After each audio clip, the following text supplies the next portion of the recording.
morning, Level Up listeners, and welcome to our weekly wrap-up. We've covered a lot of ground this week in our Financial Independence 101 series. Today, we're going to connect all the dots. We'll summarize the key lessons from this week into a single powerful blueprint for your personal Merdeka. Let's get into it. This week, we're taking all those great insights from the sources on financial independence. Yeah, trying to connect the dots, really. Exactly. We're aiming to build a sort of powerful blueprint for your own personal Merdeka. That financial freedom. Right. And we're going to dive into a key question from Dewey in Jakarta. How to even start when you feel like, every single rupee is already stretched to the limit. Which is such a common feeling. Absolutely. So this deep dive is about making a plan that feels tangible for you. And what's really interesting, I think, is how our sources are redefining the goal. It's shifted. How so? Well, it's not just about being rich in the old sense. It's about genuine liberation, financial independence. Meaning your passive income money from your assets actually covers your living costs. That's the modern Merdeka, isn't it? The freedom to choose your work, your time, your life path. Without being chained to a paycheck. Okay. That shift from rich to free, that's a big one. It changes everything. So how do we build this freedom? Like practically, brick by brick. The sources talk about 4 pillars, right? For your financial fortress. Yeah, fortress. Good analogy. And you start with the shield, the foundation, which is your emergency fund. Think 3 to 6 months of your essential living costs, bare minimum needed to live. Right. This protects you from those unexpected hits, job loss, medical bills. Exactly. And keeps you out of those high interest debt traps. It's your financial airbag, basically. Okay. So shield up first. Got it. Then what? How do we get the money actually doing something? Right. That's the engine of the fortress. Passive income. Getting your money working for you. Instead of you always working for it. Precisely. And for beginners, the sources often point to things like Rexidana mutual funds. Accessible ways to start. Okay, so you have the shield, you have the engine. What fuels it? Ah, the magic fuel. Compound interest. Some call it the 8th wonder of the world. I've heard that. Because your earnings start making their own earnings. Yes. It's exponential growth. Small, consistent investments snowball over time into something significant. But the key, the absolute biggest factor. Let me guess. Time. Time, your greatest ally.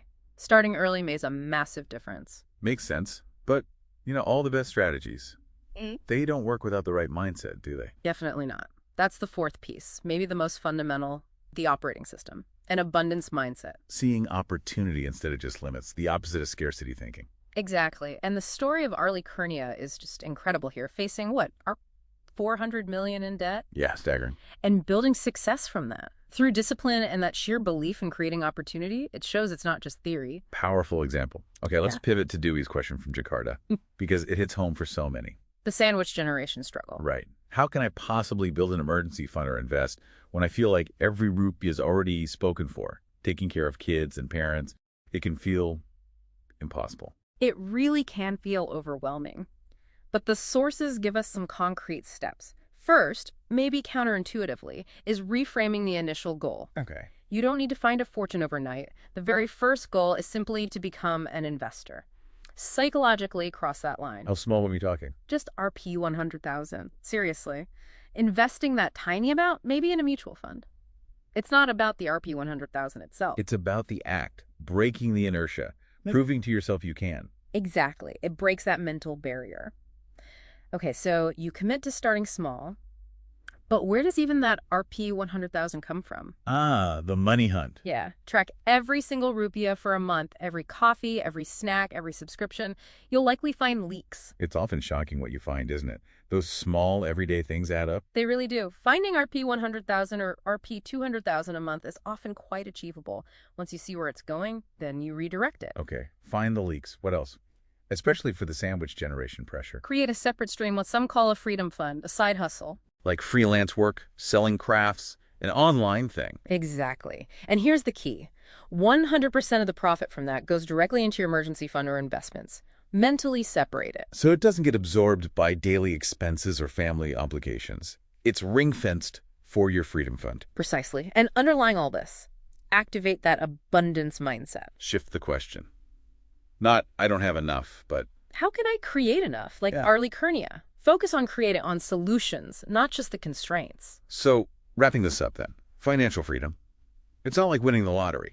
Not at all. It's a fortress you build yourself, brick by brick. Small, consistent, disciplined actions.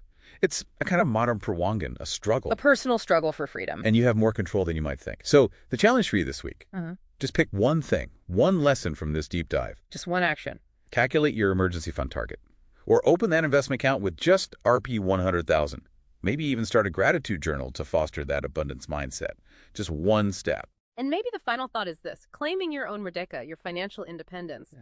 It's a deep, personal Perwangan. It requires that same spirit, that resilience and determination that, well, built a nation. It's your fight for your freedom. Thank you for joining us on Level Up. I hope this week has left you feeling not overwhelmed, but empowered.